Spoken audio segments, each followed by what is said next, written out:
Welcome back to The Deep Dive. We are digging into the latest corporate releases, pulling out the crucial stuff so you don't have to. And today, we are talking Acadia Pharmaceuticals. We're dissecting their third quarter 2025 results, which dropped right after the bell on November 5th. Yeah, and Acadia is in a really interesting spot. They've made this move from being a one-drug company to, a two-franchise player in CNS and rare disease. Exactly.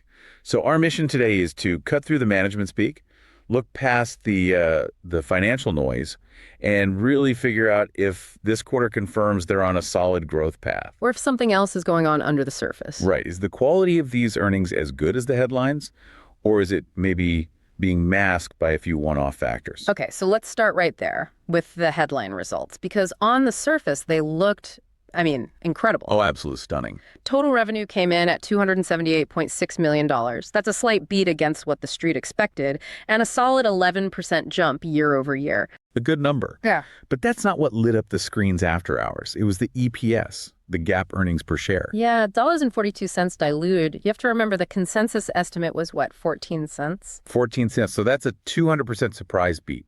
For a company this size, you just don't see that.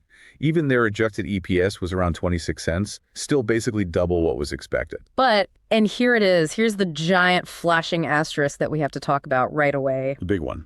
This is why the stock popped so hard and then just sort of faded away the next day.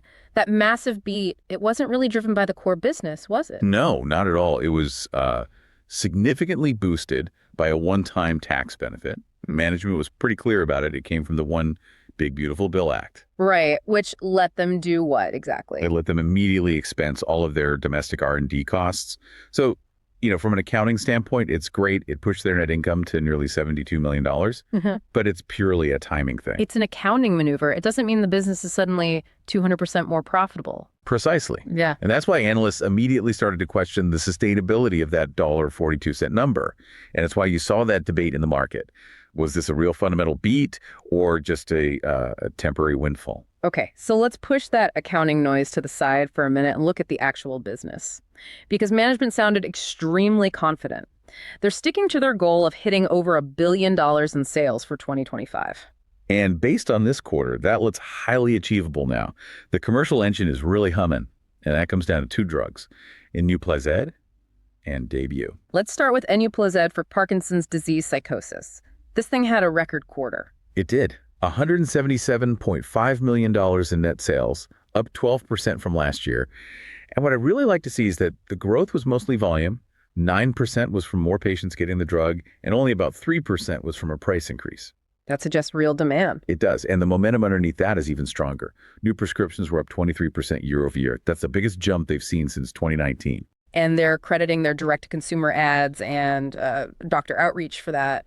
But is that durable? A 23% jump is huge. Is it just a flash in the pan? Well, that's the multi-billion-dollar question, right? But the data suggests it's real. They're still only in the mid-20% range for market share on new prescriptions, what we call MBRX. So there's a lot of room to run? A ton of room. You're talking about 1 million Parkinson's patients in the U.S., half of whom will get psychosis symptoms.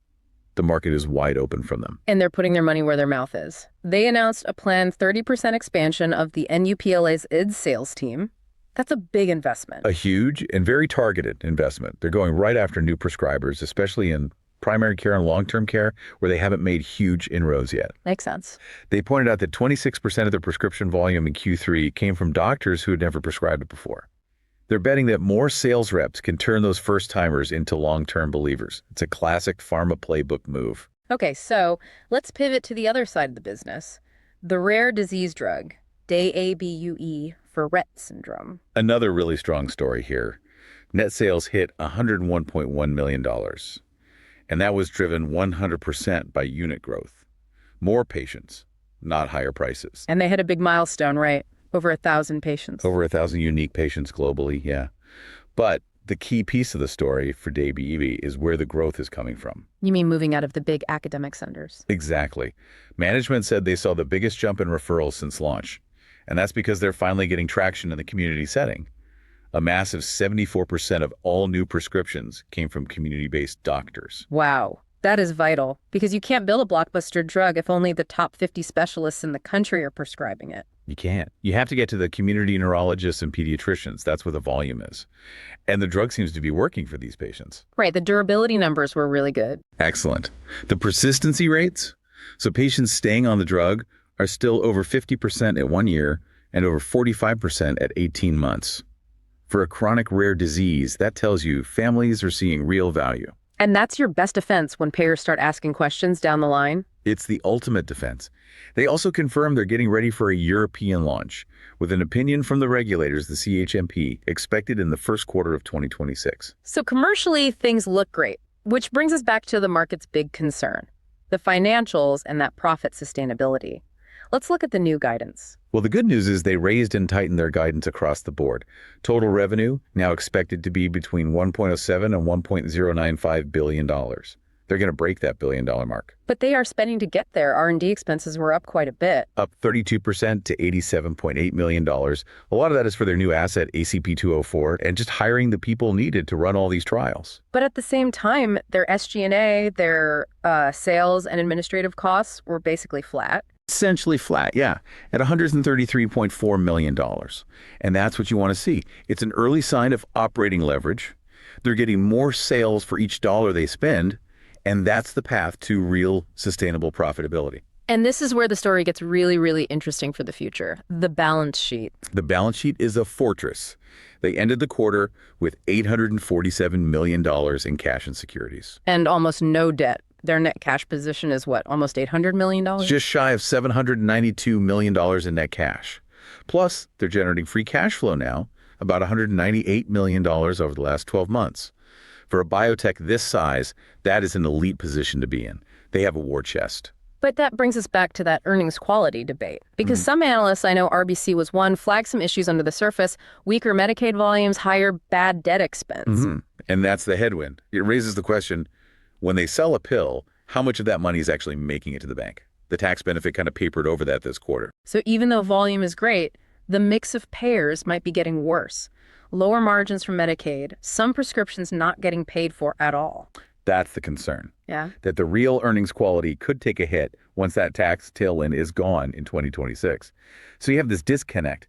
Management is saying, look at our volume. And the street is saying, yeah, but what's that volume actually worth? Exactly. Which is why the pipeline is so critical, because that's the long-term story that can make people forget about short-term payer issues. And they're definitely moving forward there. They just started a phase 2 study of ACP-204 for Lewy Body Dementia psychosis. Right. And they're moving ahead with a phase 3 trial for Rett syndrome in Japan. But the big one, the one everyone is watching, is the readout for ACP-204 in Alzheimer's disease psychosis. And that's expected mid-2026. Mid-2026. Yeah. So not that far away. Yeah. If that hits, it completely changes the valuation for this company. And they have a lot more behind it.